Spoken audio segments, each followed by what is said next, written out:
South Africa's economy continues to disappoint. In the last decades, government has borrowed at the rate of over 250 billion rand a year. Now the debt stands at more than 3 trillion rand. So how do we fix this? Well, according to Bernstein from the Center for Development and Enterprise, courageous, determined leadership is the best chance this country has. Well, let's find out what other measures can be taken. Bernstein joins me now from our Cape Town studio. Good evening, and thank you very much for your time. We need courageous, determined leadership. Why do we not have that currently? Because it would seem, certainly during the time of Cyril Ramaphosa, that the government has been making the right noises. What is it still not doing, in your view? Well, Vuyo, we need to move from noises to action, decisive action. South Africa's debt is just getting worse and worse.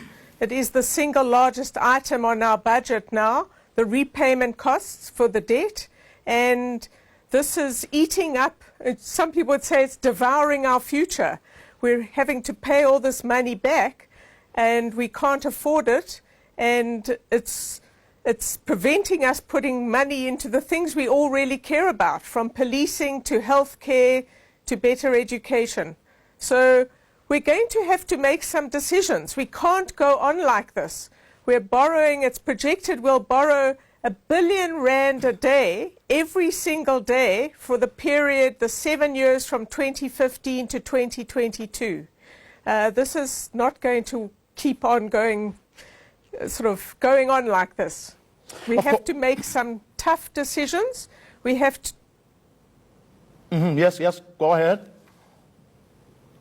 Continue, Anne. We have to make some tough decisions. We have to decide how we're going to allocate the money that we have. And most important of all, we have to take the tough decisions to get growth going. So our debt is now so large that it's preventing the country from growing. We also need growth because then we can pay back our debts more effectively than if we're not growing. So it's a vicious circle, but not taking some tough decisions about the state-owned companies, about public sector wages, and most importantly about implementing the kind of growth reforms that everyone keeps talking about, but we're not doing. Well, a point, of course, you make in your piece is that debts raised to pay for activities that don't create new revenue streams are unaffordable.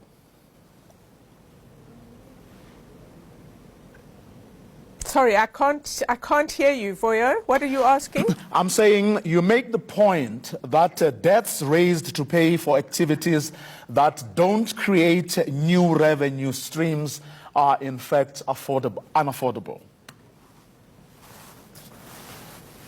Yes, think of it this way. We've borrowed lots of money, which is not bad in itself, but you have to use that money for productive infrastructure or activities that then generates revenue so we get more taxes, we can pay that money back.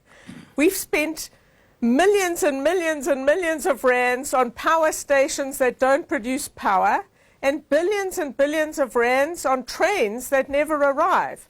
So we've misspent our money, and we have to change our ways, essentially. We have to cut costs, and we have to look at how we get growth going so we can get more tax into the government's coffers to pay for our debts and to pay for the kinds of things we all know need to be done to help more than 50% of the population who live in very terrible circumstances. Well, there's a lot of clean-up going on at some of our key state-owned enterprises. That were captured by certain people. But do you think we've made up our minds about the roles that these state-owned enterprises need to play going forward?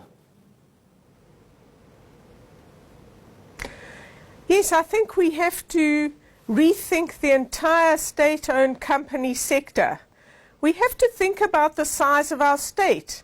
Is it too big? It's not managing things very well, and it's deeply corrupt. So this isn't an ideological issue.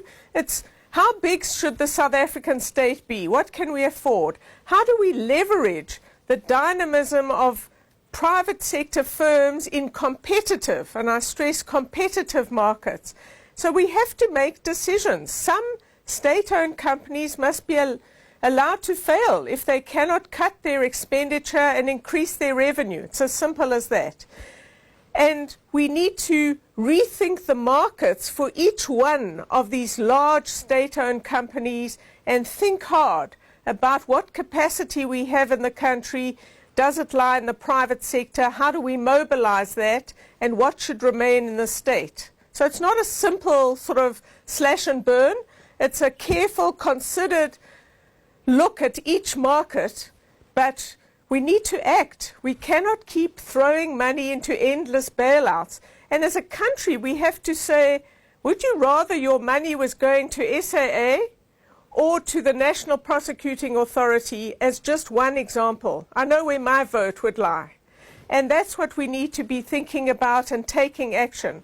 But we also need to take action with respect to not so much the size of the states, but the rate at which public sector wages have been increasing. Over the last decade, they have grown at nearly 11% per annum, which is much higher than the private sector. What do you think? Do you think? Go on. Do you think we have a bloated public service? Because this has again entered the debate as the government starts looking for where it can cut spending. Look, this is a more complex issue than the debate normally allows for. So we certainly have far too many people in many of our large state-owned companies, and we should be cutting back on that. When you look at the state itself, the vast majority of the money goes for teachers, for people in our hospitals, and for police officers, for people we really need. I wish they would perform more efficiently, but we need them. Now, the state has been trying to cut back some of the numbers, probably not enough, but we don't see too much sort of joy in the painful business of cutting back the size of the people, the numbers of people who work for the national government. We're much more concerned. I'm sure there is some waste, and we need to get rid of that, and we need to absolutely get rid of corruption. And we need the right leadership in the civil service so that we can get people performing both in a civil way often, but also efficiently, so that as citizens and taxpayers we get value for money. But we're really saying the big ticket item is probably going to be in curbing this pressure for wage increases.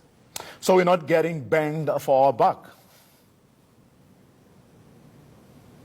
Absolutely not. If you think of schooling or health, South Africa is probably an expensive system but low value overall. So we have to change that equation, and that requires a much more professional civil service. We need people in charge who are fit for purpose, and we need to think hard about how we are deploying people, because many of the cadres who've been deployed have turned out to either be looting the state or not interested in doing their job, never mind being competent. So we really do need what the NDP said all those years ago, a professional state. And we need to think hard how you do that. We probably need a civil service exam, but we need to start getting much better value for the money we spend in the public sector. Do you think that the private sector has been playing as good a role that it could possibly play?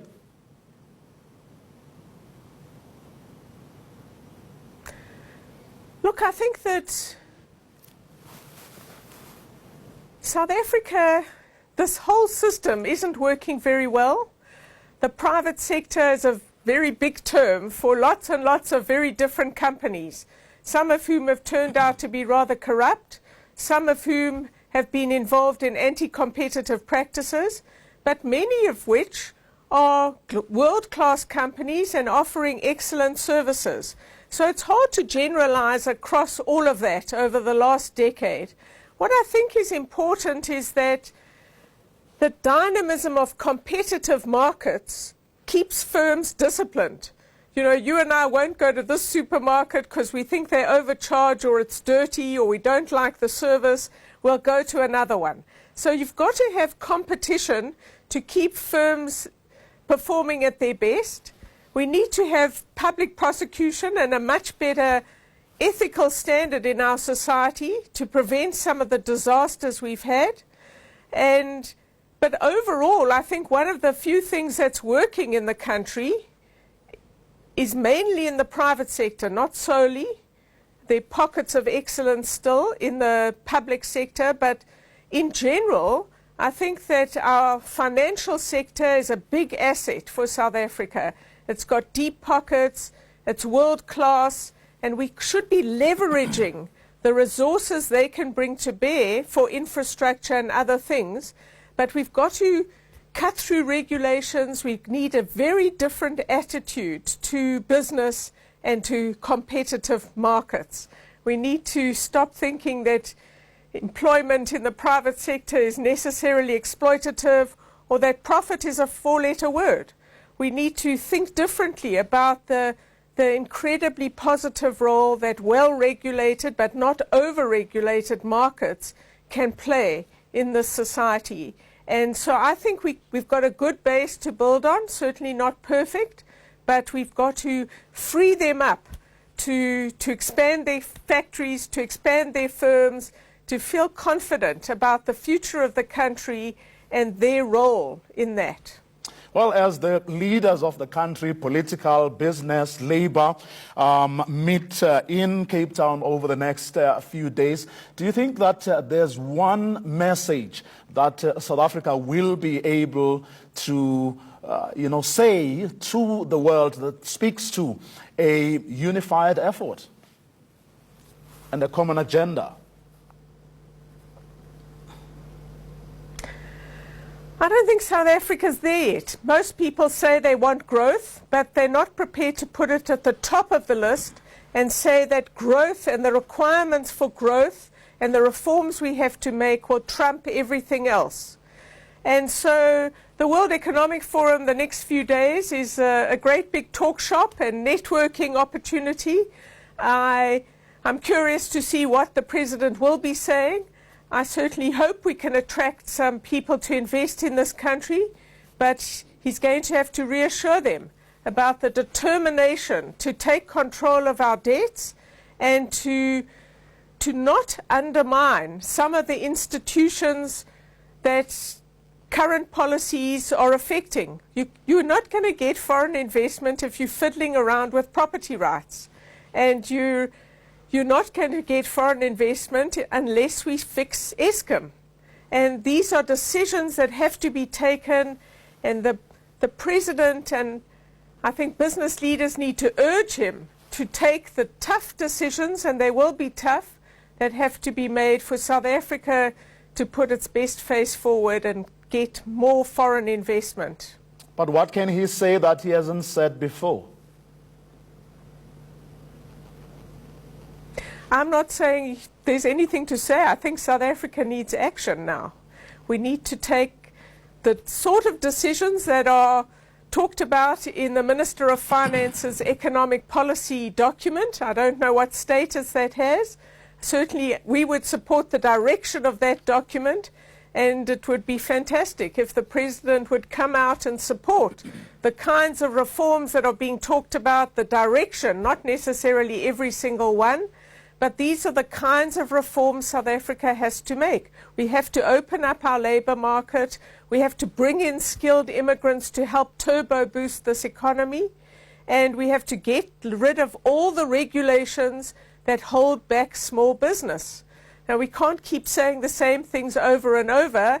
You lose credibility with all sorts of audiences. It's time for action. And it's time for leadership of the country, and I suppose less concern about the unity of the ruling party. And Bernstein, thank you very much for your time. She is from the Center for Development and Enterprise, a think tank.